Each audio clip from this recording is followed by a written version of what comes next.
Melissa Garstang-Leary. I have taught English at a primary and vocational level in both the Catholic and state systems. I've been teaching for approximately 15 years and I'm extremely passionate about teaching English. I've recently enjoyed creating some lessons for Ochre Education and Aero. I've been working on my explicit instruction, particularly using worked examples in the English classroom. I'm excited to share some of my reflections today as you too develop your thinking and practice in using worked examples.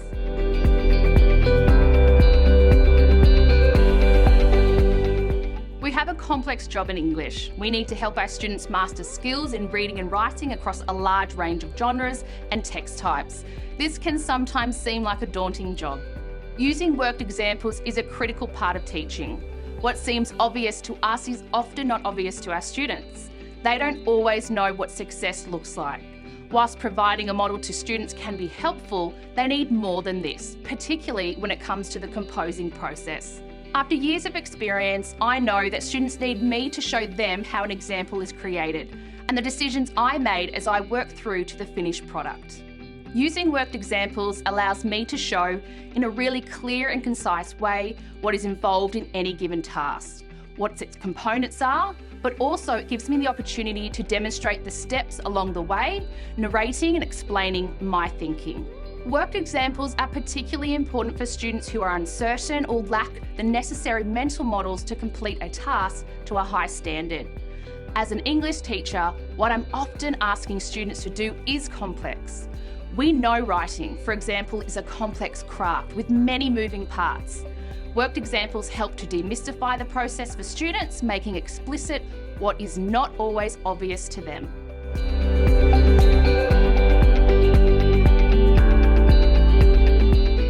As an English teacher, I know that there are a variety of circumstances where the worked example might look different. A worked example in reading, where I might read through a complex text, narrating my thinking and problem solving as I go, looks different to a worked example for constructing a sentence or writing a paragraph. Therefore, I need to think carefully about what it is that I, as a good writer or reader, think about, decide and do.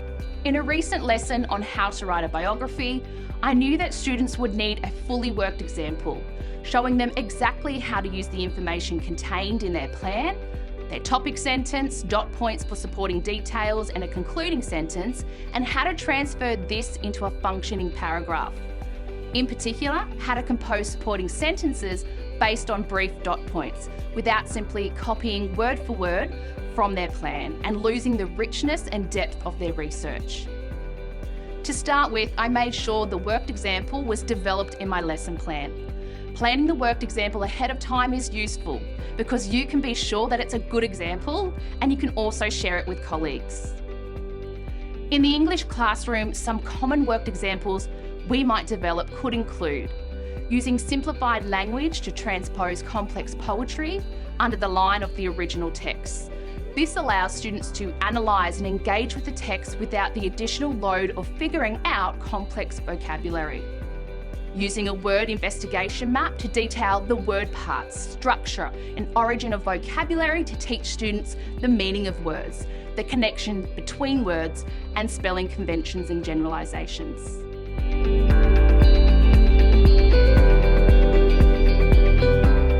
To make a good worked example, I start by thinking about the learning objective and the student data. What do my students need to know or do in accordance with the curriculum or the relevant benchmark? This will form the basis of my assessment. So I then think about the success criteria. What are the specifics students need to know and do by the end of the lesson to be successful? Using this information, I can then determine the steps required to complete the given task, breaking every step down so it can be fully explained and demonstrated in the worked example. I then road test it with myself or with a colleague. I do this by quickly doing the teaching. Is there anything missing? Is there something in the example that is going to make the objective of the worked example more challenging than it needs to be?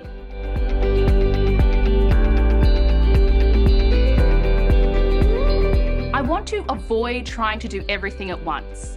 When developing a worked example for writing a biographical paragraph, I don't want to draw attention to every decision I have to make.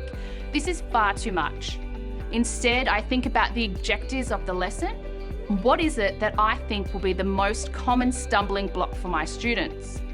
Do I want to draw attention to the formal structure of the paragraph, the use of key information, the vocabulary choices I make as I go?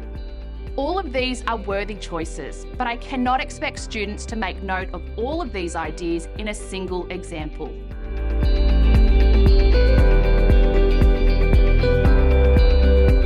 To learn more about worked examples, download the Explicit Instruction Tried and Tested Guide from the Aero website. And good luck as you explore this element of your own teaching.